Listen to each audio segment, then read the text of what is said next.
Hello everybody, my name is Michael Laubscher and I'm here to give you all a little bit of insight as to what my recent hides and helicopters in Kenya's South Rift Valley was all about, so stay tuned. What an incredible 4-night adventure we had at Lentor Lodge. And now the South Rift Valley in Kenya is a very dry and arid spot, and during the drier months everything kind of draws towards the water systems in the area. The river, if that's running dry, ensures that the watering hole right at the lodge is very active. And adjacent to this watering hole is an overnight hide in which we spend our 4 nights. It's a very broken sleep because late at night when we go lay our heads down, we have night watchmen who come in and wake us up when there's action. And we got exactly what we were hoping for, and that was broken sleep in the hide. Where whenever something came in, we got woken up, our cameras were set and ready, on the bench, on the beanbags, settings ready, and we just fired away every time something came in. And the great thing about this hide is we can control the direction of the light. May it be front light, side light, back light, whatever kind of light you want, they've got it. But yeah, a really fun time that we had in the hide, and I'll share a bit of highlights with you all in a little bit. But upon arrival, the standard check-in procedure happens. You meet the team, get your refreshing face towel, welcome drink. We sat down for an extremely tasty lunch. The food there is just incredible before we made our way into the room. We took a bit of downtime in the room, settled, and they are stunning rooms. The views from each private plunge pool, the space, it's the openness of that room is just really pretty. And sadly, we do not get to spend too much time in there. The only real time we spend in the room is after breakfast, after we leave the hide every morning, to come and enjoy a bit of downtime and maybe catch up on some sleep if we or you had a broken night's sleep in the hide, which fortunately for the photographic aspect was the case during this recent trip. Sadly for the mental state, it was quite challenging, but we managed to get enough rest in the mornings before our afternoon activities. So really, really good experience and unique photographic experience one will get at Lentor in the South Rift Valley in Kenya. Now, a standard day there is we have an early dinner at about 5:30. We meet for dinner. Or pre-dinner drinks, have dinner at about 6, and by 6:30, this is just as the sun's setting, we want to make our way into the hide. And this is what happened. We all got ready, had some drinks, and the team, and the cool thing about this is they go and clean out the watering hole down at the bottom with a scoop to get off all the excess leaves and kind of pollen or insects that have died and floating on the water, so that as soon as you get in there, it's as clean as possible. They clean the front glass. They ensure that the air conditioning is on, so when we get down there, it's nice and cool and comfortable. Within the hide, there is a refrigerator, there's a water dispenser, there's a bathroom. There are 6 beds, of which we take up 5, so the 4 guests and then myself. 2 in the main part of the hide, 2 in the back room, 4 in the back room of the hide. So a perfectly set up rig for a photographic experience, because in the main hide, up against the glass, is a big ledge, many bean bags. There are light switches that I can control for side, front, back, left, right, all kinds of lighting. And we can control all of this just by a click of a few buttons, which is really, really cool. There's more than enough space for all the photographers. We rotated, or the guests all rotated seats so that they can all get various different angles every night. And yeah, it really worked out extremely well.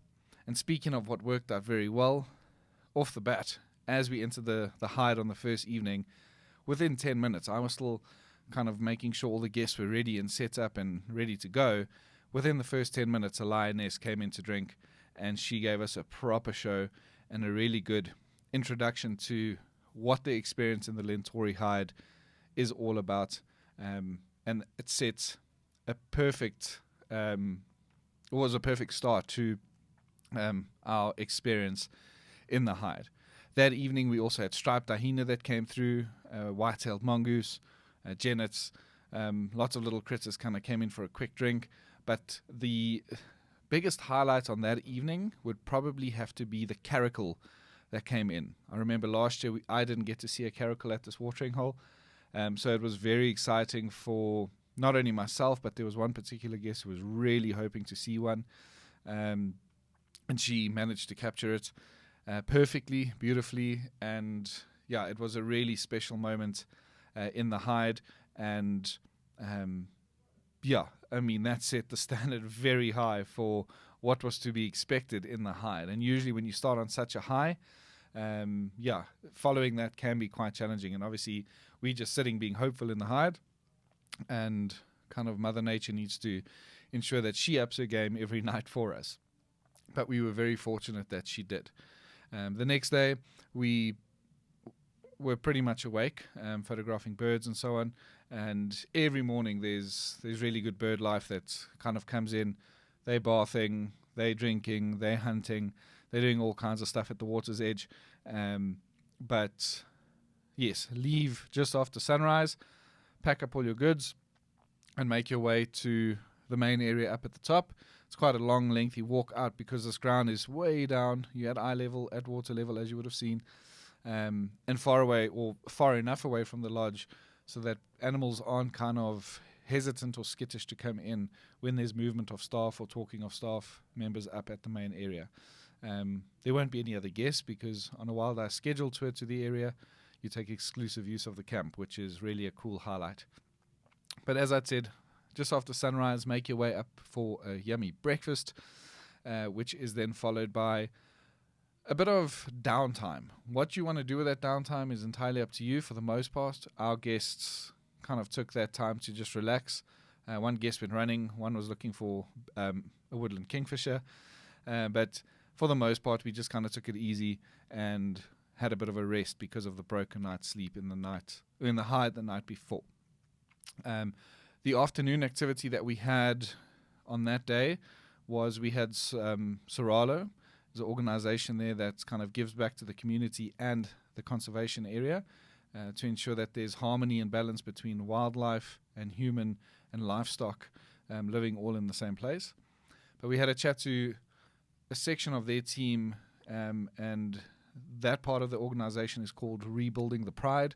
So it was a really interesting talk about how they've went about ensuring that they limit the amount of lion or predator interaction with the local Masai livestock and how they control situations. So yeah, it was a lot of back and forth, a lot of talking, questions, and super informative, and a really cool way to spend our afternoon, just absorbing in what these particular individuals do day in, day out in this area to ensure that it stays the incredible place it is.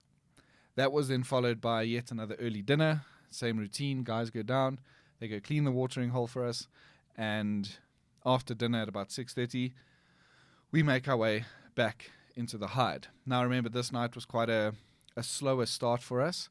We had a genet that came in a couple of times but was sitting in a very dark corner of the hide. Didn't get all too... We got photographs, but we really had to kind of push our limits, our camera's limits, and then post-processing limits in order to capture this, but we got it done.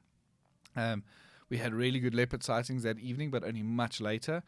She came in a couple of times and gave us good opportunity to play with front light, back light, side light, and really just kind of play around and capture various different angles as well as lighting conditions on her. Again, we had a white-tailed mongoose come in. There was a striped hyena that night as well. So on night 1 and night 2, no one really got photograph of it because it stayed below the water's level and just kind of walked around us. And sadly, we didn't really capture anything good from those 2 striped hyena moments. But we knew they were in the area and we were hopeful. Same routine the next morning, photograph birds, enjoy sightings of them, and then we made our way out of the hide up for breakfast. But for myself and 2 other guests, Camilla and Linda, we went into one of the local communities because staying at Lentor and doing a safari there, a lot of our time there and reasoning there is that there's a big contribution that goes back towards the local community and the organization, as I'd mentioned earlier, Soralo, part of our fees of being at that lodge is we pay, or the lodge will then pay a certain amount to the local communities, these villages, and Soralo themselves. But we got to go in and experience the start of a morning in a Masai kraal and village, and it was super interesting. It was a female-run village or homestead, and we got to spend time with them in the bomas where they were milking cattle, and watch that whole process as our local guide, who was also a Masai, Joel, he was explaining everything to us and talking us through the ins and outs about the life of a Masai. And they were milking their goats. We watched one of their ladies, who was also milking in between everything, start burning and cleaning out a calabash, and that's what they store their milk in. And they explained the whole process to us, why they do it, how long they have to do it for. And a very interesting experience. I mean, I've done a few Masai village visits, but they were pretty much commercialized. This was still really raw and authentic, and a really cool experience for myself and the two guests that had joined. And that was about a 30-minute drive out of camp. So we made our way back, and that we went to do just after breakfast. We actually left the hide much earlier than the other two guests who opted not to go. But yeah, had our breakfast before that, did the Masai village visit, and then came back into camp, when most of us then just kind of went to lay down, rest, freshen up in the room before lunch that afternoon. Because followed by that lunch was our first helicopter flight in the area. So linked to the hides portion of this section of the trip was the helicopter flights over either Lake Natron and or Lake Magadi, depending on what the guests' interests were. So our first flight, we opted to, each guest gets a total of 2 hours, 1 hour per day. I accompany the guests in the helicopter, but how it works is the guests get the two left-hand seats, open doors, and there's freedom of movement in terms of shooting, so you're all strapped in well. And when we find animals en route to the water or at the water, it's really fun to photograph. We can communicate because of headsets and microphones and so on. So I can still kind of point things out, scream out settings, or assist if there's issues with guest cameras or whatever it may be. But on that first afternoon, as I'd mentioned, we made our way out towards Lake Magadi, where we photographed, or we're focusing on the patterns in the lake, because you'll only really find these really cool, iridescent, magical-looking patterns in the water, which is created by sodium and salt and chemical reactions within the water and the high rate of evaporation. You get these really cool-looking patterns. And one of the biggest kind of goals there is to try and photograph flamingo flying over these patterns, because there's tons of flamingo, millions of them scattered between Lake Magadi and Lake Natron, but we really want them over these cool patterns as they're flying across, photographing them as we make our way round and round in circles high up in the sky and getting a bird's eye view of the birds. But we also had really cool zebra moments, walking over patterns which I've never seen, and the pilot who flew us had never seen before. So we had zebra running over these streams and cool looking patterns and colors. We had great giraffe moments and some elephants closer to camp as we were heading back over the swamps and towards the camp. And as I mentioned, 2 1-hour flights. Each guest gets an hour each, and it was heaps of fun. And from a photographic aspect, it's not only thrilling, but you really get some cool looking moments from the sky and from the helicopter. And then back in, freshen up, and straight to the early dinner. Now back into the hide after that, and on this evening we were all very tired because we obviously all had a very long day, and it was quite challenging to keep our eyes open. And the early part of the evening, it also was fairly quiet. Not much came in. But we fought through. There were a few things that came in, like the white-tailed mongoose came in again. And once the Masai came back into, or the night watch came back into the hide that night, we all retreated, all went for a sleep. And And it was a fairly quiet night. There were a few things, as I'd mentioned, the white-tailed mongoose, the genets, striped hyena came past again. No one really got a great view of it because it just popped its head in and disappeared. But then we had a really cool lion or jackal and lion moment at sunrise. As the sun was rising, we had a really beautiful moment with both of these critters at different times of the morning, but really beautiful light in the sky. And from a photographic aspect, it was really, really, really pretty. Out the hide, up for breakfast, took a bit of a siesta, and we then made our way out for lunch to then do our helicopter flight for the very next day, that very afternoon. But we all opted to go to Lake Natron instead of Lake Magadi, because Lake Natron had way more flamingo than Lake Magadi had. But Lake Natron, which is on the border of Kenya and Tanzania, most of the lakes actually in Tanzania, doesn't really have the patterns that we were hoping for. But what it did have were tons of flamingos. So as you approach this lake, you can see it all the way along the edge of this lake, with just covered in flamingo. As we flew over them, and we were high up, they all kind of take off, fly in all different directions, leave cool kind of patterns and marks in the water as they're doing so. And it was really a cool place and space to photograph in. We had pelican in this area as well, because pelican really thrive there.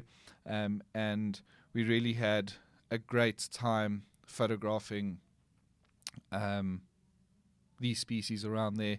And then same thing on route to and from, we had really cool giraffe moments from the sky, really cool zebra moments again, buffalo on the way back, as well as some elephant on the way back.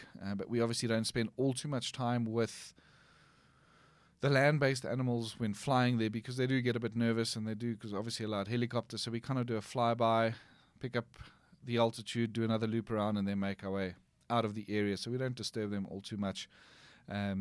I did forget to mention, we also had a talk with, on this day, was just before lunch, with the director of Soralo, John Kamanga, a gentleman who grew up in this area, and today I think he's in his late 50s, is still working on or for Soralo in this area, and ensuring that there's balance between wildlife, humans, and the humans' livestock. And that, such an interesting man. I mean, he's so well traveled. He does presentations all over the world. And again, that's something that every Wild Eye scheduled tour to this area will also include a chat with John and members of his team, like Rebuilding the Pride, just to get a little bit more information and understanding as to why things the way they are out there, why things are in such perfect balance, and the efforts they are putting in, and how things are working so very well. The village visit that we did into the Masai communities is all inclusive of this experience. And it's there for the guests to either do or opt out of. It's not compulsory, but entirely up to the guest and what they want to kind of get and gain from this experience. And now night last, fourth night and final night at Lentor, we, again, same thing, early dinner. And we want to prioritize that early dinner, because a lot of the times as the sun's setting, a lot of animals will come into the watering hole. But we were having dinner, and there was a lioness who came in while we were having dinner, came into the watering hole. She lay down just below it, because it's kind of raised up a little bit, and then the water, and then eye level hide. She was laying just below it, kind of watching us, but she was flicking her tail. And that's usually a sign of an angry or aggressive cat. But she was obviously far away down the hill while we were having our dinner. She's flicking her tail. So we quickly finish up our dinner, and we creep down into the hide very quietly. And literally, as we all sat down and got our gear ready, she stood up and came in and had a drink for us. And we got to photograph her. It was really pretty, in a perfect way to kind of start our last night in the hide, in a similar way in which the first night in the hide started for us. Lioness coming in to drink as we sat down. This was followed by, again, the common sightings we were having, the mongoose, the genets. We had impala that evening, a nice big male impala. We also had striped hyena. striped hyena did come in, but I didn't. Myself and one guest missed it. But we had spotted hyena on this evening, which was really cool. We had some dik that came in to drink. Again, as I said, the jackal, the jennets, and all the common little things. But the real big highlight on this evening was a cheetah, which I was blown away by. I had no words. We woke up, and I think it was about 1 o'clock in the morning, if I recall. And I come out the back room, and one of the night watchmen, Roderick, one of the Masai gentlemen, was standing behind me as I walked into the hide, because he woke us all up. We were all fast asleep. And I kind of gazed and I looked into the distance, and I rubbed my eyes and I looked again, and he put his hand on my back and he said, "Yeah, you're not dreaming. It is a cheetah you're seeing." And she was down just below the water. You could just see the head. Eventually she came up, had a drink, and she was there for a long time, which was it really blew my mind to watch this cat that I thought would never ever come close to this area, because I knew there were cheetah in the area, but far out and in the plains. So this was a really special moment, which had myself and all our guests' jaws hanging on the ground, including Roderick, the night watchman. He's been there for 3 years. He's never seen a cheetah at that waterhole. So that was a really epic way to end our stay at Lentor, because the next day we made our way out the hide as we usually did, early breakfast, but then there was no time for siesta. It was time for freshening up, packing up, because then we took our flight to the Masai Mara from there. I should have said this in the beginning probably, but the way the strip starts is you fly from Nairobi to Rangers Airstrip, which is about a 40-minute drive from the lodge. You drive through communities to get to the lodge, and now on day last, you pack up, they load up, and you drive back towards Rangers Airstrip. And again, from there was a nice quick flight to the Masai Mara, about 45 minutes in a Cessna Caravan, a private chartered aircraft, where we then land and meet our team in the Masai Mara. Now, our hides and helicopter trip is a combination of hides and helicopters in the South River Valley with the Great Migration in our camp in the Masai Mara Triangle. And it is a great all-round experience, very action-packed, and you'll come home with a great-looking portfolio. And speaking of, Danny co-hosted this particular week in the Masai Mara with us, so I'm now going to hand you over to all of you to her to find out a little bit more about what we got up to in the Masai Mara, what our highlights during this week kind of was, what we got to photograph and got to see and got to experience. So stay tuned. Here's Danny. Cheers, guys.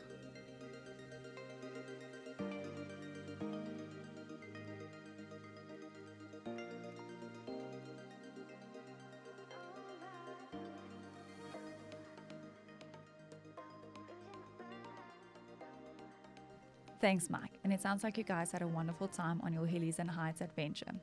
I'm Danny, and I'm going to take you through the highlights of the Masai Mara portion of the trip. Now, we had an incredible week with incredible sightings and a most amazing group of people, but I'm going to dive right into those highlights that we had for the week.